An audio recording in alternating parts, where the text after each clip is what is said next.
आध्यात्मिक उपन्यास रघुवंश नाथम के प्रथम खंड वचन में एक बार आपका फिर से स्वागत है। आज के अध्याय 10 में शीर्षक है सीता और राम की प्रथम भेंट। विश्वामित्र राम और लक्ष्मण को जनक के निजी उपवन में ठहराया गया। इस उपवन में केवल राज परिवार के सदस्यों को ही आने की अनुमति थी। विश्वामित्र का निर्देश था कि वे महल में नहीं ठहरेंगे। राजकीय अतिथि गृह में ठहराना विश्वामित्र की गरिमा के अनुकूल न था। अतः अंततः जनक ने निर्णय लेने का अधिकार शतानन पर छोड़ दिया। शतानन ने सुझाव दिया कि राजकीय निजी उपवन ही उपयुक्त रहेगा। जनक को तत्काल यह सुझाव भा गया। भाता भी क्यों नहीं, वह स्थान एक अति रमणीय प्राकृतिक परिवेश से बना हुआ था। वहां गौरी का प्राचीन मंदिर भी स्थित था और उसमें बने विशाल कुटीरों में सारी सज्जा और व्यवस्था आश्रम के समान की गई थी। यहाँ आकर राज परिवार के सदस्य यह भूल जाएं कि वे विशेष है, इसलिए यहाँ कुछ भी राजसी गुणों जैसा आयोजन नहीं था। सब कुछ सात्विक था। समूचा उपवन विभिन्न प्रकार के रसीले फलों से भरा हुआ था और फलों के भार से वृक्षों की शाखाएं इतनी विनम्रता से झुकी हुई थीं कि अनायास ही हाथ बढ़ाकर उन फलों को भेंट करने को उद्यत दिखाई देती थीं। पुष्पित लताओं ने तो समूचे आश्रम का श्रृंगार बंधनवारों की तरह किया हुआ था। उपवन में बने सरोवरों में विभिन्न प्रजाति के कमल कमलनियां खिले हुए थे। उनमें परम विश्राम में तिरते हंस और अन्य जलीय पक्षी आनंद क्रीड़ा में निमग्न थे। तितलियां और भ्रमरों का नृत्य अपने चरम पर था और अनेक सुरमय स्वरों में पक्षियों का कलरव गुंजायमान था। केका ध्वनि मानो विश्वामित्र राम और लक्ष्मण का स्वागत कर रही थीं। विश्वामित्र जनक के निजी उपवन में बने कुटीर में रखे ग्रंथों पर दृष्टि डाल रहे थे। राम एक वस्त्र पर चित्र बना रहे थे और विश्वामित्र ने राम को देखा। राम चित्रकला में तल्लीन थे। राम, विश्वामित्र ने पुकारा। जी गुरुदेव। राम की तुलिका वस्त्र पर और दृष्टि विश्वामित्र पर ठहर गई। किसका चित्र बना रहे हो? गुरुदेव, एक शीला में अहिल्या को चित्रित कर रहा हूं। विश्वामित्र ठाका मारकर हंसे। राम विश्वामित्र की ओर विस्मित भाव से देखते रहे। उन्होंने उनके हंसने का कारण नहीं पूछा, केवल उनकी ओर अबोध शिशु की भांति देखते रहे।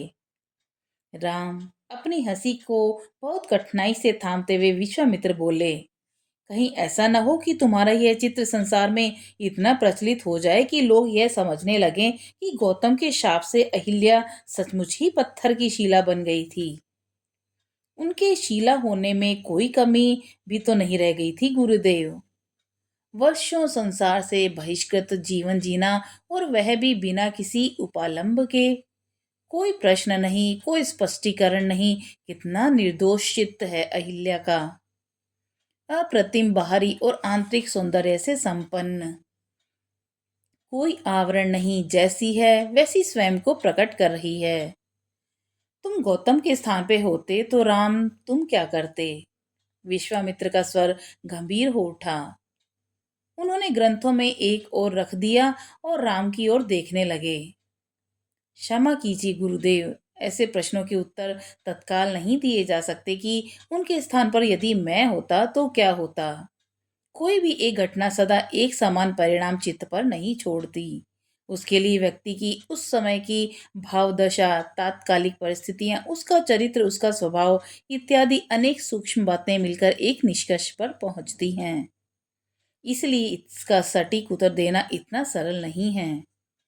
देख रहा हूं कि वशिष्ठ ने तुम्हें बहुत सुंदरतम रूप से संस्कारित किया है। विश्वामित्र बोले तो उनकी वाणी में राम के प्रति गर्व और सम्मान का भाव था। गुरुदेव, बहुत दिनों से मेरे मन में एक और प्रश्न उथल पुथल मचाए हुए है। लक्ष्मण ने कुटीर में प्रवेश करते ही विश्वामित्र का ध्यान आकर्षित किया। तुम्हारे कान बड़े तेज हैं लक्ष्मण। विश्वामित्र ने देखा कि लक्ष्मण शतानन के साथ कुटीर में पधारा है। आपके साथ चौकन्ना रहना ही पड़ेगा गुरुदेव। लक्ष्मण गर्दन हिलाते हुए मुस्कुराया। ऐसा किस लिए? विश्वामित्र ने पूछा। क्या पता आप लौटते समय कह दें कि राम दो चार ताड़काएं और बच गई हैं, अब आए हो तो लगे हाथ इनको भी शुभकामनाएं देते जाओ। विश्वामित्र ने एक बार फिर से ठहाका लगाया। कुछ अनुचित कह दिया क्या? लक्ष्मण ने किसी अभिनेता के समान हाथ जोड़ दिए। तुम्हारे आने से कुछ देर पहले मैं राम की बात पर हंसा था, किंतु राम की बात सुनकर उठी हंसी तत्काल बैठ जाती है, और तुम जो कहते हो उसे सुनकर हंसी नाभि क्षेत्र से उठती है और पूरे शरीर का शारीरिक मानसिक व्यायाम करवा देती है। विश्वामित्र अपनी हंसी को नियंत्रित करते हुए बोले कि राक्षस जाति में अनंत ताड़काएं हैं, किंतु अभी मेरे पास एक ही थी जिसका निपटारा राम ने कर दिया। गुरुदेव, कहीं ऐसा ना हो कि आपके ठाकों में मेरा प्रश्न ही उड़ जाए। लक्ष्मण ने अपने स्वर को गंभीर बनाने का अभिनय किया। तुम भूमिका मत बनाया करो, सीधे अपना प्रश्न पूछा करो। विश्वामित्र के स्वर में लक्ष्मण को सताने के लिए कटाक्ष था। मैंने सुना है कि आपकी और गुरुदेव वशिष्ठ की भयंकर शत्रुता रही है। लक्ष्मण ने अपनी नटखट मुस्कान के साथ पूछा। यह सब तुमको शतानंद ने बताया होगा। विश्वामित्र ने शतानंद की ओर देखा। उसने लज्जा और अपराध बोध से सिर झुका लिया और कनखियों से लक्ष्मण की ओर देखा, मानो कह रहा हो कि तुम तो बात को बिल्कुल भी पेट में नहीं रख सकते। शतानंद ने सत्य कहा है। विश्वामित्र ने स्वर में शतानंद को अपराध बोध से मुक्त किया। वे बोले, तुमको शतानंद मेरी सारी कहानी सुना देगा। संक्षेप में इतना जान लो कि पहले मैं एक धर्मात्म सम्राट होता था। शक्ति के अहंकार ने मुझे पागल कर दिया था और मैं ब्रह्म ऋषि वशिष्ठ से जा भिड़ा और पराजित हुआ। फिर मैंने भगवान शिव को प्रसन्न करके अनेक दिव्यास्त्र प्राप्त किए और शक्ति के मद में वशिष्ठ को पराजित और लज्जित करने के उद्देश्य से उनसे युद्ध करने पहुंच गया। मैंने फिर मुंह की खाई और उसके बाद मुझे ज्ञात हुआ कि ब्रह्म तेज क्या होता है। फिर मैंने अपने को निर्मल और निष्पाप करने के लिए तपस्या की। पर यह बहुत ही लंबी और रहस्यात्मक कथा है। विश्वामित्र ने शतानंद की ओर देखा और बोले, वत्स, आज रात उपवन में बने गौरी के मंदिर में लक्ष्मण को जागरण करवाकर मेरी कथा सुना देना। यह कथा एक रात में पूरी नहीं हो सकती, इसके लिए तो लक्ष्मण को मेरे पास ही ठहरना होगा। शतानंद मुस्कुराया। शतानंद, तुम राम और लक्ष्मण को गौरी के मंदिर में दर्शन कराने ले जाओ। विश्वामित्र बोले, राम, ऐसा मंदिर तुम लोगों ने पहले कभी नहीं देखा होगा। गुरुदेव, मुझे तो रात भर गौरी मंदिर में जागरण का आदेश आप दे ही चुके हैं। अभी मैं शतानंद के साथ इस उपवन में विहार करना चाहता हूँ। बाई को तो ऐसे ऊर्जावान स्थानों पर एकांत ही भाता है। ठीक है लक्ष्मण, तुम शतानंद के साथ विहार करो। राम अकेले ही गौरी के मंदिर चला जाएगा। विश्वामित्र ने स्नेहासिक्त नेत्रों से लक्ष्मण की ओर देखा और हंसे। अपने बालपन को सदा साथ लिए घूमता रहता है। सारंगे, तुमने अभी तक पूजा का थाल नहीं सजाया? सीता ने अपनी सखी से पूछा। सजाकर पूर्ण रूप से आपकी सेवा में लाने ही वाली थी कि पता चला कि उपवन में अतिथि ठहरे हैं, इसलिए पूजा का थाल अवनी के हाथ लौटा दिया। वाटिका में आज तक तो कोई अतिथि ठहरा नहीं, तुमको भ्रम हुआ है सारंगे। आप सत्य कह रही हैं, किंतु यह जानकारी प्रामाणिक है, सारंगा बोली। तो फिर तुम्हें यह भी ज्ञात होगा कि ये विरले अतिथि हैं कौन? सीता मुस्कुराई।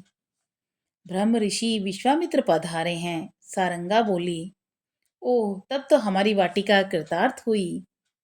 चल, पूजा का थाल मंगवा, ऋषि श्रेष्ठ का पूजन कर आशीर्वाद लेने चलेंगे, और फिर माँ गौरी का पूजन। नियम भंग नहीं होना चाहिए। सीता ने प्रेम से सारंगा के गाल पर हाथ फेरा। तभी अवनी पूजा का थाल ले आई। तुझे कैसे पता चला कि मैंने तुझे स्मरण किया है? सीता ने पूछा। पूजा का थाल लेकर लौट रही थी तो राजमाता ने कहा कि सीता से कहो कि पहले मुनिवर का पूजन करे और फिर गौरी पूजन। अवनी बोली। देखा, सीता ने सारंगा की ओर देखा। गुरुवर विश्वामित्र के दर्शन होना तो परम सौभाग्य की बात है। आओ चलें और अपने सौभाग्य को सराहें। विश्वामित्र कुटीर के बाहर ही बैठे थे। सीता ने उनकी अभ्यर्थना की और अपना परिचय दिया और उनके चरणों में अपनी सखियों सहित बैठ गई। ये तुम्हारी बहनें हैं क्या? विश्वामित्र ने सारंगा और अवनी को देखकर पूछा। सखियां बहनें ही होती हैं गुरुदेव, सीता मुस्कुराई। हम सीता की सेविकाएं हैं, सारंगा बोली। देवी हमको सखी का मान देती हैं और बहनों से बढ़कर स्थान देती हैं। निश्चित रूप से तुम दोनों ने पूर्व जन्म में अनंत अनंत पुण्यों का संचित किया है, जो तुमको सीता ने सखी रूप में स्वीकार किया है। और विश्वामित्र ने सारंगा और अवनी को आशीर्वाद दिया और सीता की ओर देखकर बोले, तुम मुझसे कुछ कहना चाहती हो क्या? आपके दर्शन में सब हो गया, सीता ने हाथ जोड़ दिए। किसी विशेष उद्देश्य से आना हुआ हो तो अपना मनोरथ निसंकोच कह दो। विश्वामित्र ने सीता को संकोच से बाहर लाना चाहा। गुरुवर, वाटिका के गौरी मंदिर में पूजन हेतु आना मेरा नियम है। आज आपके पधारने का सुंदर समाचार मिला तो स्वयं को आपके दर्शन करने के सौभाग्य से वंचित नहीं करना चाहती थी। वैसे आपका शुभागमन किसी विशेष उद्देश्य से हुआ है अथवा यह एक सहज तीर्थ यात्रा है? तीर्थ तो मेरे साथ चल रहा है सीते, विश्वामित्र मुस्कुराए। इसमें कोई संदेह नहीं कि आप चलते फिरते तीर्थ हैं। सीता ने श्रद्धापूर्वक हाथ जोड़ दिए। मैं स्वयं को तीर्थ कहकर उस अहंकार के प्रेत को फिर से अपनी सवारी नहीं करने देना चाहता, जिसे मैं युगों पहले उतार चुका हूँ। तो फिर आप किस तीर्थ की बात कर रहे हैं? सीता ने जिज्ञासा की। अयोध्या के राजा दशरथ के पुत्र श्री राम की। राम ही वह तीर्थ हैं, हे पुत्री, और वह मेरे साथ यात्रा कर रहा है। विश्वामित्र का स्वर आनंदित था। आप एक राजकुमार को तीर्थ कह रहे हैं ऋषि श्रेष्ठ? आश्चर्य हो रहा है। सीता के स्वर में विस्मय था और उस विस्मय में अविश्वास। आप सरीखा ब्रह्म ऋषि किसी राजकुमार को साक्षात तीर्थ कहें तो इसका आशय ग्रहण करने में मेरी बुद्धि स्वयं को असमर्थ अनुभव कर रही है। उसमें यह बात ही नहीं समा रही। विश्वामित्र ने संक्षेप में राम की अब तक की सारी यात्रा सीता को सुनाई। गुरुदेव, यदि यह सत्य है तो निश्चित रूप से आप तीर्थ के साथ ही यात्रा कर रहे हैं। सीता नतमस्तक हो उठी। गुरुदेव, हमें भी तीर्थ के दर्शन कराइए ना, सारंगा चहकी। पहले इस राम तीर्थ के सौंदर्य के विषय में तो सुन लो। विश्वामित्र का स्वर आनंदित था। राम मनोहर है। जो भी राम को देखता है वह अपना तन मन राम को दे डालता है। अभी ताड़का और न जाने कितने राक्षसों ने राम को अपना तन दे डाला और भविष्य में न जाने कितने राक्षस राम रूपी अग्निपुंज की ओर शलभ बन के अपनी आहुति देने वाले हैं। कल राजा सुमति राम को देकर कह रहे थे, ये देव पुरुष किस लोक से आए हैं। मैंने भी जब राम को देखा तो उसके प्रति श्रद्धावनत हो गया। ऐसा लगता है जैसे राम कोई नीलमणि का पर्वत हो। आज तुम्हारे परिवार के सभी सदस्यों से राम का विधिवत परिचय कराऊंगा। राम के साथ उसका अनुज लक्ष्मण भी है। अभी वे शतानंद के साथ उपवन विहार कर रहे हैं। गुरुदेव, यदि अनुमति हो तो मैं गौरी पूजन हेतु प्रस्थान करूं? सीता ने पूछा। अवश्य। विश्वामित्र ने आशीर्वाद के रूप में अपना हाथ सीता और उसकी सेविकाओं के सिर पर रख दिया। सीता अपनी सेविकाओं के साथ चलने के लिए उठ गई। और पूजन के बाद गौरी से क्या मांगती हो सीते? विश्वामित्र ने मुड़ने को तैयार सीता की ओर एक प्रश्न उछाल दिया। सीता ठहर गई। उसे ऐसे आकस्मिक प्रश्न की तनिक भी अपेक्षा नहीं थी। गौरी ने बिन मांगे मुझे सब कुछ दिया है। अज्ञात कुला धरती पुत्री को जानकी बना दिया। इसके बाद भी यदि कुछ मांगू तो वह लोभ होगा गुरुदेव। कुछ मांगने से लजाती हूं मैं। सीता के स्वर में कृतज्ञता थी। अरे पगली, माँ से मांगने में कैसा लजाना? यदि कोई माँ से मांगने में लजाता है तो इसका एक ही अर्थ है कि वह उसे माँ मानता ही नहीं। आज मेरे कहने से कुछ मांग ले और माँ से लजाना छोड़। आज तू जो मांगेगी वह मिलेगा, यह मेरा वचन है। सीता ने अनुभव किया कि विश्वामित्र के शब्दों में विद्युत किसी शक्ति थी। मानो ये शब्द उनके मुख से नहीं, अभी तो आकाश की वाणी बनकर प्रकट हुए हैं। उन शब्दों में स्वयं को सिद्ध करने की शक्ति विद्यमान थी। सीता के समग्र अस्तित्व में विश्वामित्र के वे शब्द शिवालय के घड़ियाल के समान गूंज रहे थे। यह आपकी अनुकंपा है देव। कुछ भीतर कुछ किंतु भीतर कुछ मांग हो तो मांगूं, मांग ही खो गई है। मन की गहराई में भी जाकर देखती हूँ तो कोई मांग खोज नहीं पाती हूँ। सीता मुस्कुराई। उचित समय आने पर तुम्हारे भीतर मांग भी उठेगी, तब चूकना मत। गौरी से जो मांगना हो मांग लेना। सीता ने विश्वामित्र को नमस्कार किया और उनकी रहस्यमयी वाणी पर विचार करती हुई गौरी के मंदिर की ओर सखियों सहित चल दी। सीढ़ियां चढ़ती हुई सीता गौरी मंदिर के गर्भगृह के द्वार पर पहुंची। उसके हाथ में पूजा का थाल था और उसने देखा कि कोई युवक गौरी के स्वरूप को निहार रहा है। सीता की तरफ उसकी पीठ थी और शतानंद को वह अच्छी तरह पहचानती है। यह शतानंद तो नहीं है, फिर कौन है? इस अति सुरक्षित परिसर में किसी भी अज्ञात का प्रवेश पूर्णतः वर्जित है। फिर यह कौन है? किसकी अनुमति से यह युवक इस मंदिर में आया?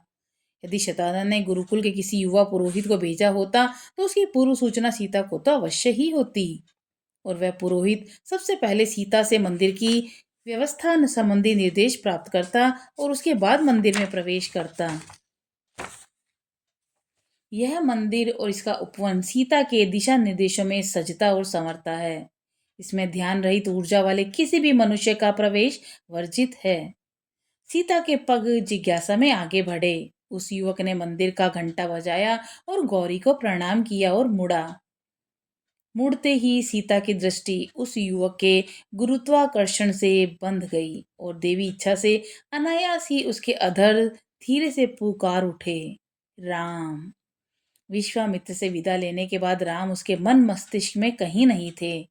उसने उनकी बातों को अपने हृदय की काव्यात्मक अभिव्यक्ति मानकर मात्र सुना था, उस पर उसने विचार नहीं किया था। सीता को ऐसा लगा कि जैसे उसके अधर मंदिर की घंटी हो और उसकी जीभ के प्रहार से घंटी बज उठी और गूंज के रूप में उठती राम की अनुरमण ध्वनि से उसका पूरा अस्तित्व गुंजायमान हो उठा। सीता का रोम रोम राम राम पुकार रहा था। विश्वामित्र ने तो राम के जिस रूप का वर्णन किया था, यह वही रूप तो है। सीता की दृष्टि राम के मुख से हट ही नहीं रही थी। उसके भीतर कोई उसे कह भी रहा था कि सीते तू यह क्या कर रही है, किंतु सीता को इस समय राम के अतिरिक्त न कुछ दिखाई दे रहा था और न ही कुछ सुनाई दे रहा था। उसने राम जैसी दिव्यता जीवन में कभी नहीं देखी थी। जब विश्वामित्र ने कहा था कि वे राम के रूप में तीर्थ को साथ लेकर डोल रहे हैं, तो सीता के लिए इन शब्दों का कोई अर्थ नहीं था। वह मान रही थी कि विश्वामित्र अतिशयोक्ति और आत्मीयता में ऐसा कह रहे हैं, किंतु राम के दर्शन करने के बाद सीता का मन कह रहा था कि वह दौड़कर विश्वामित्र के पास जाए और प्रसन्नता से नाचती हुई कहे कि ऋषि श्रेष्ठ, आपके पहचानने की शक्ति क्षीण पड़ गई है। राम तीर्थ नहीं है, वे तीर्थों से भी पार की कोई अज्ञात शक्ति है। आपने तो उनके लिए बहुत ही सामान्य शब्द चुन लिया है। सीता ने देखा कि राम भी उसे अपलक देख रहे हैं। सीता को आश्चर्य हो रहा था कि उसके साथ यह क्या हो रहा है कि आसपास के सभी दृश्य अदृश्य हो गए हैं और केवल राम ही उसके समक्ष हैं। राम सीता को देखकर मुस्कुराए। सीता को लगा जैसे उसके चिदाकाश में अनंत चपलाएं चमकी हो। राम ने अपने हाथ जोड़े और उनको अपने मस्तक पर लगाया और सीता को प्रणाम करके मंदिर की सीढ़ियां उतरने लगे। सीता मुड़कर राम को निहारती रही। ऐसा लग रहा था जैसे वनराज अपनी मंथर गति से निर्भय होकर विहार कर रहे हों। राम के अंग प्रत्यंग से झरते दिव्यता के प्रकाश को सीता अनुभव कर रही थी। वह राम को तब तक देखती रही जब तक कि राम उसकी दृष्टि से ओझल नहीं हो गए। आंखों के आगे से राम के ओझल होते ही सीता ने अनुभव किया कि उसका पूरा शरीर कांप रहा था। हाथ में पकड़ा पूजा का थाल यदि अवनी ने आगे बढ़कर थाम न लिया होता तो वह भूमि पर गिर गया होता। आप स्वस्थ तो हैं देवी? अवनी के स्वर में घबराहट थी। सीता ने कोई उत्तर नहीं दिया। उसने अनुभव किया कि उसकी वाक शक्ति समाप्त हो गई है।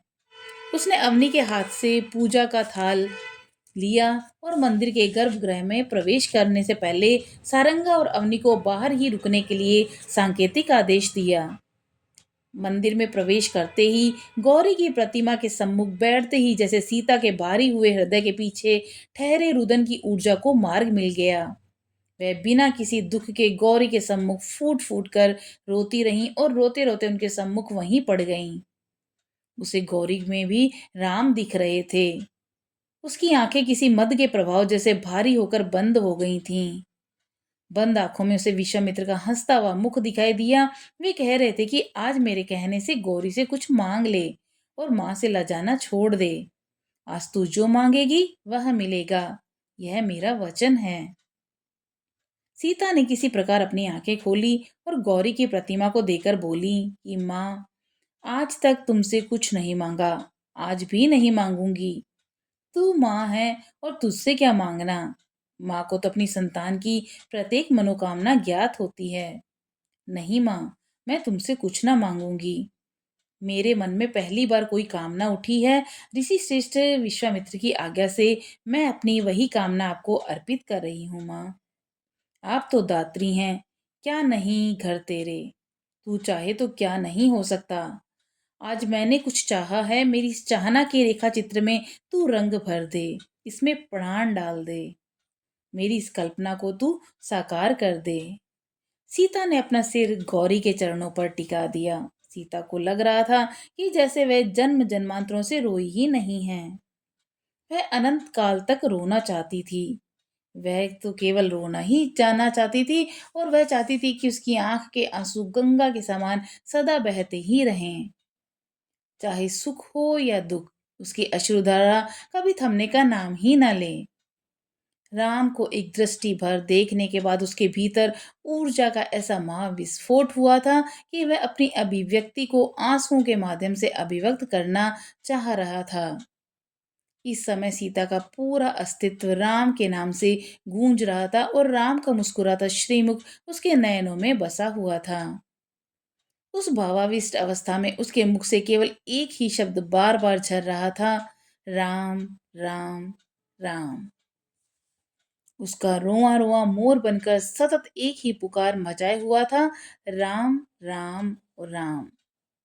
उसे लगा वह पूर्ण रूपेण राम हो गई है और स्वयं को भी भज रही है, राम राम राम। उसे लग रहा था कि वह अयोध्या के राजकुमार का नाम नहीं ले रही, वह तो किसी महामंत्र का जाप कर रही है, राम राम राम। जय श्री राम।